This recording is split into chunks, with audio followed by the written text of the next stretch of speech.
اور سن رکھو کہ اللہ کی یاد سے ہی دل آرام پاتی ہے۔ جو لوگ ایمان لائے اور عمل نیک کیے ان کے لیے خوشحالی اور عمدہ ٹھکانہ ہے۔ اور اگر شیطان کی طرف سے تمہارے دل میں کسی طرح کا وسوسہ پیدا ہو تو اللہ سے پناہ مانگو،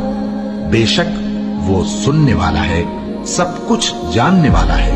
جو لوگ پرہیزگار ہیں جب ان کو شیطان کی طرف سے کوئی وسوسہ پیدا ہوتا ہے تو چونک پڑتے ہیں اور دل کی آنکھیں کھول کر دیکھنے لگتے ہیں، اور جب قرآن پڑھا جائے تو توجہ سے سنا کرو اور خاموش رہا کرو تاکہ تم پر رحم کیا جائے، اور اپنے پروردگار کو دل ہی دل میں عاجزی اور خوف سے اور پست آواز سے صبح و شام یاد کرتے رہو، اور دیکھنا